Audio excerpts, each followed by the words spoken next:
গোপালগঞ্জের কাশিয়ানীতে নদীতে বিলীন হওয়ার শঙ্কায় পুরো একটি বাজার। মধুমতির তীরের ভাটিয়ারা বাজারের অংশে দেখা দিয়েছে তীব্র ভাঙন। হুমকিতে ব্যবসা প্রতিষ্ঠান, রেল স্টেশন, মসজিদ সহ বিভিন্ন স্থাপনা। দ্রুত স্থায়ী বাঁধ নির্মাণের দাবি স্থানীয়দের। ক্রমশ আগ্রাসী হয়ে উঠছে শান্ত মধুমতি। গোপালগঞ্জের কাশিয়ানীতে প্রবল স্রোতে ভাঙছে নদীর পাড়। স্থানীয়রা জানায়, বর্ষার শুরু থেকে মধুমতি পাড়ে দেখা দিয়েছে ভাঙন। নদী ঘেঁষে গড়ে ওঠা ভাটিয়াপাড়া বাজারের কিছু অংশ এরই মধ্যে বিলীন হয়েছে। হুমকির মুখে পড়েছে উপজেলার অন্যতম এই বাজারের অস্তিত্বই। বালি দিয়ে ডাম্পিং করছে, সেই বালির বস্তা এখন থাকতেছে না। পুনরায় অন্য কোনো কিছু দিয়ে যদি না ব্যবস্থা করে, তাহলে এই বাজার দোকানপাট যা আছে সবকিছু চলে যাবে। 2,500 শতক চলে গেছে এখানতে, এখনো যাচ্ছে। আগেও কয়েকবার ভাঙনের মুখে পড়ে এই এলাকা। ব্যবসা প্রতিষ্ঠান হারিয়ে নিঃস্ব হয়েছেন অনেকে। এবার ভাঙন আতঙ্কে আগেভাগেই দোকানপাট সরিয়ে নিচ্ছেন ব্যবসায়ীরা।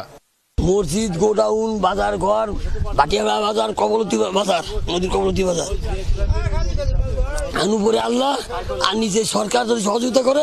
দেখতে দেখতে 100 মিটারের মতো নদীতে ভেঙে বিলীন হয়ে গেল। আমাদের দোকানদাররা এসে বাজার থেকে মাইকে অ্যালাউন্স করে লোকজন এনে তারপরও আমরা অনেক মালামাল উদ্ধার করতে পারি নাই।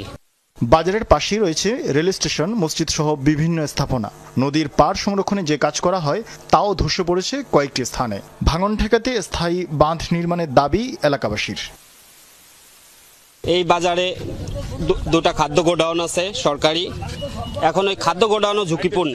যদি এখানে বড় আকারে বাঁধ যদি দেওয়া হয়, ওই অনেক দূর ডাম্পিং করে যদি ফেলানো হয়, তাহলে আরো মনে হচ্ছে ভালো হবে। প্রায় 300 ঘর ভাঙে চলে গেছে এই বাজার থেকে। এখন যেটুকু আছে এইটুকু যদি না থাকে, তাহলে তো এই ভাটিয়াপাড়ার কোনো অস্তিত্ব থাকবে না। তাই চাই সরকার এবং সংশ্লিষ্ট যারা আছে, যাতে আমাদের এই কাজ যেটুকু আছে এইটুকু একটা স্থায়ী সমাধান হয়। নদী ভাঙন ঠেকাতে 6000 জিও ব্যাগ ফেলা হচ্ছে বলে জানিয়েছে পানি উন্নয়ন বোর্ড। বরাদ্দ পেলে স্থায়ী সমাধানের আশ্বাস জেলা নির্বাহী প্রকৌশলীর। ভাঙন দেখার পরে আমরা ঊর্ধ্বতন কর্তৃপক্ষের সাথে আমরা যোগাযোগ করেছি এবং বাজারটির গুরুত্ব বিবেচনা করে স্যাররা আমাদের ইতিমধ্যে প্রায় 6000 জিও ব্যাগের কাজ করার অনুমোদন দিয়েছে।